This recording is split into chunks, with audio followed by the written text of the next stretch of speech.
بسم اللہ الرحمن الرحیم۔ تمام تعریفیں صرف اللہ رب العالمین کے لیے جو واحد ہے، لا شریک ہے۔ لاکھوں کروڑوں درود و سلام نبی کریم صلی اللہ علیہ وآلہ وسلم پر جو رحمت للعالمین اور خاتم النبیین ہیں۔ السلام علیکم ناظرین، میں ہوں حکیم عاصم شہزاد۔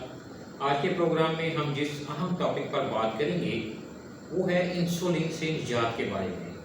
ایسی خواتین حضرات جو مرض شوگر کا شکار ہیں اور جن کی شوگر مختلف ادویات کے استعمال کے باوجود بھی کنٹرول میں نہیں رہتی اور نوبت انسولین پر آ جاتی ہے، لیکن انسولین کی مقدار میں بھی وقت کے ساتھ ساتھ اضافہ ہوتا جاتا ہے، یعنی رنگ برنگی ادویات کے ساتھ ساتھ انسولین بھی استعمال کرنا پڑتی ہے اور پھر ادویات کی مقدار بھی بڑھتی جاتی ہے اور انسولین کے یونٹس میں بھی اضافہ ہوتا چلا جاتا ہے۔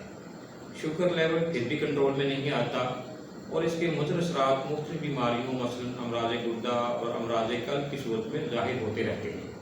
افسوس، جوں جوں دوا کی مرض بڑھتا گیا۔ بہرکیف آج میں آپ کو اس پروگرام میں ایسا نسخہ بتاؤں گا جس کے استعمال سے اللہ رب کریم کی پیدا کردہ نباتات کے حیرت انگیز فوائد کے آپ بھی معترف ہو جائیں گے انشاءاللہ۔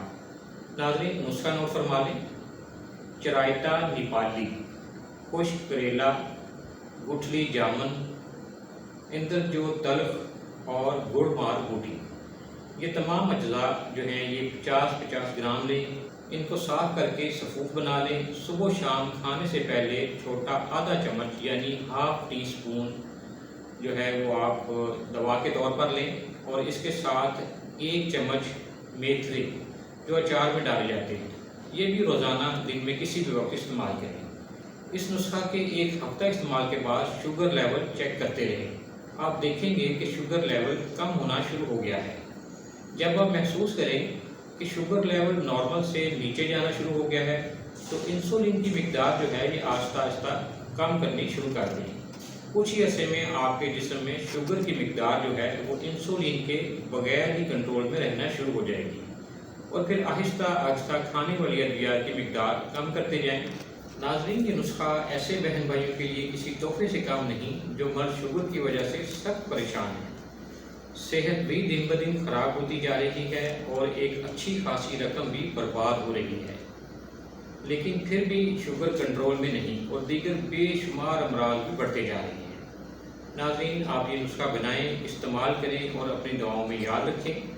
آج کے لیے اتنا ہی۔ اگر آپ کو ہماری یہ محنت پسند آئی ہے تو لائک کریں، سبسکرائب کریں اور بیل آئیکن کو ضرور کلک کریں تاکہ آئندہ بھی صحت کے حوالے سے اچھی معلومات آپ تک پہنچتی رہیں۔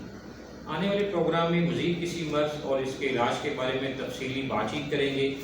اس وقت تک کے لیے اس دعا کے ساتھ اجازت چاہوں گا کہ اللہ رب کریم تمام بیماروں کو شفا عطا فرمائے، آمین۔ اللہ حافظ۔